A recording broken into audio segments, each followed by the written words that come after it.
Baik, assalamualaikum warahmatullahi wabarakatuh. Baiklah, para siswa, selamat bertemu kembali dalam pembelajaran mapel pendidikan agama Islam. Dan pada saat ini yaitu kita akan mempelajari tentang toharoh. Sebagaimana kita tahu bahwasanya toharoh merupakan kewajiban bagi kita, atau sebelum pernah kita melakukan peribadahan itu biasanya kita melakukan toharoh, yaitu sesuci atau bersuci untuk supaya peribadahan kita diterima oleh Allah Subhanahu wa taala. Nah, sebelum kita melakukan beribadah, baik beribadah khususnya sholat dan tawaf biasanya. Nah, toharoh itu ada dua, dari najis dan toharoh dari hadas. Toharoh dari najis itu berarti kotoran, kalau hadas itu kondisi di mana kita tidak boleh melakukan sesuatu. Najis itu ada tiga, yaitu najis ringan, najis sedang, dan najis besar, atau najis mukhafafah, mutawasitoh, dan najis mughaladhoh. Sedangkan hadas itu ada dua, hadas kecil dan hadas besar. Kalau najis itu cara mensucikannya dengan dihilangkan, kalau atau dicuci dengan sebersih-bersihnya. Kalau hadas itu mensucikannya, kalau hadas kecil dengan berwudu, kalau hadas besar tentunya dengan mandi junub atau tayamum kalau tidak ada air. Nah, kita akan mempelajari perintah untuk bertaharah itu surat Al-Baqarah ayat 222 yang berbunyi innallaha yuhibbut tawwabina wa yuhibbul mutatahhirin. Bahwasanya Allah mencintai orang-orang yang bertobat dan mencintai orang-orang yang bersuci. Oleh karenanya kita betul-betul harus sedini mungkin, sebisa mungkin, semaksimal mungkin untuk menjaga kesucian badan, tempat, ataupun pakaian kita, baik dari najis, dan menjaga badan kita suci dari hadas. Hadas adalah suatu kondisi di mana seseorang dalam keadaan tidak suci menurut ketentuan syarak atau tata aturan hukum Islam. Hadas dibagi menjadi dua macam, yaitu hadas kecil dan hadas besar. Hadas kecil merupakan hadas yang disebabkan oleh hal-hal: satu, keluarnya sesuatu dari dubur atau anus dan kubul atau kemaluan. Yang kedua, menyentuh dubur dan kubul dengan telapak tangan. Dan yang ketiga, hilang akalnya karena tidur, epilepsi, gila, dan mabuk. Yang keempat adalah bersentuhan antara kulit perempuan dan laki-laki yang bukan muhrim. Kalau Anda mengalami keempat hal tersebut, maka itu adalah hadas kecil. Cara mensucikannya adalah dengan berwudu. Jikalau tidak ada air, yaitu dengan bertayamum. Adapun najis, najis adalah suatu benda atau kotoran yang menyebabkan seseorang tidak suci, seperti kotoran manusia dan hewan, bangkai, darah, nanah, miras, dan anjing ataupun babi. Najis ini dibagi menjadi tiga, yaitu najis mukhafafah atau yang ringan, najis mutawasithah itu yang sedang, dan najis mughaladhoh adalah najis yang berat. Najis mukhafafah merupakan najis yang tergolong ringan. Contohnya air kencing bayi laki-laki yang usianya belum mencapai 2 tahun dan belum makan minum kecuali ASI atau air susu ibu. Cara mensucikannya cukup dipercikkan dengan air yang suci pada tempat yang terkena najis. Sedangkan najis mutawasithah, mutawasithah artinya yang pertengahan atau yang sedang-sedang saja, itu kebanyakan najis yang tergolong dalam jenis najis mutawasithah seperti darah, nanah, kotoran manusia atau binatang, muntah-muntahan, bangkai, minuman yang memabukkan, Najis ini dibagi menjadi dua, yaitu ainiyah dan hukmiyah. Ainiyah itu yang bisa dilihat dengan indera, seperti warna, bentuknya, baunya, dan rasanya. Cara mensucikannya, dicuci dengan air yang mengalir sampai hilang warna, bentuknya, baunya, dan rasanya.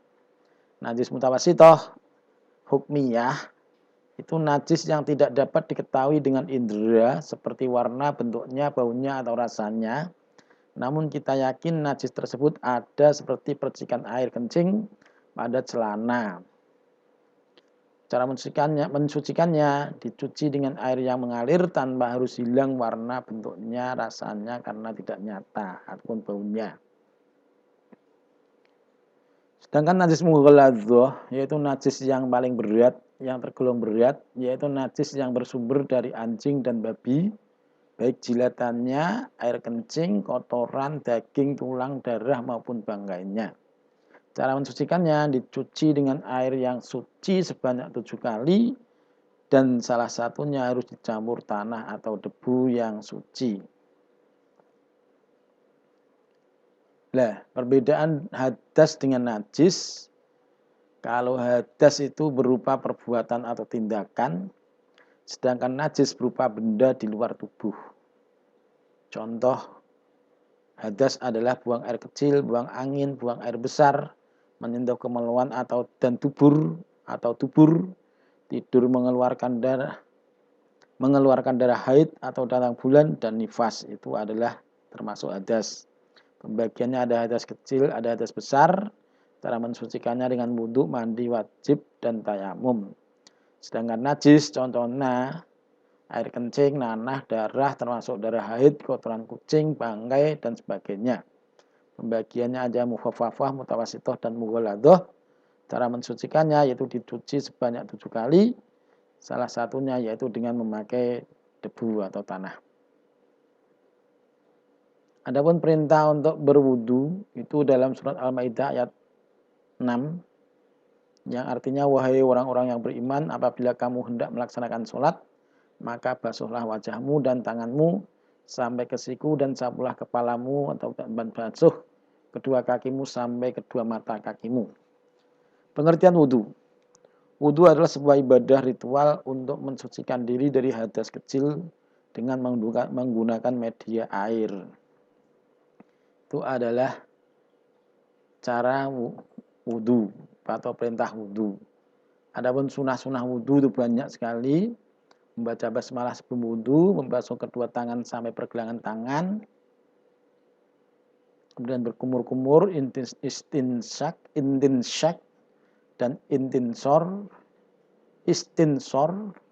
bersiwak, membasuh sela-sela kedua tangan dan kaki, meresapkan air ke jenggot apabila mempunyai jenggot, membasuh seluruh kepala, dan membasuh kedua telinga, membasuh masing-masing 3 kali, mendahulukan yang kanan, tahlil atau nyelami jenggot, kemudian membaca doa setelah wudhu. Adapun hal-hal yang membatalkan wudhu yaitu keluarnya sesuatu dari kubul maupun dubur, tidur yang tidak tetap tempat duduknya, hilang akalnya sebab gila, pingsan, mabuk, dan tidur nyenyak, kemudian bersentuh kulit antara laki-laki dan perempuan yang bukan muhrim tentunya, kemudian menyentuh kemaluan dengan telapak tangan maupun jari. Adapun tayamum adalah sebagai rukhsah. Jikalau kita tidak menemukan air, itu kita boleh melakukan tayamum sebagai ganti wudhu ataupun mandi wajib. Rukun tayamum sama aja, yaitu niat, menyapu muka dengan debu, menyapu kedua tangan sampai siku dengan debu, tertib. Sunahnya tayamum yaitu membaca bismillah, basmalah, meniup debu dari telapak tangan, kemudian mendahulukan anggota yang kanan daripada yang kiri, kemudian membaca doa habis tayamum atau habis wudhu.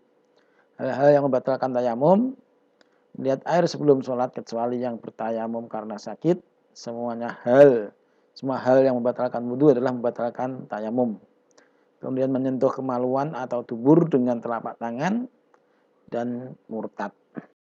Oke, jadi untuk perintah untuk junub atau bersuci dari hadas besar itu ya ingkun tum durubang fattoharu, dan jika kamu junub maka mandilah. Quran surat Al-Maidah surat kelima ayat ke-6. Mandi wajib merupakan cara bersuci atau toharoh untuk menghilangkan hadas besar. Kalau hadas besar, kewajiban kita untuk mandi wajib. Sebab-sebab diharuskan mandi wajib itu berhubungan suami istri, datang bulan haid bagi wanita, kemudian keluarnya darah nifas bagi wanita, melahirkan, keluar mani, dan meninggal dunia.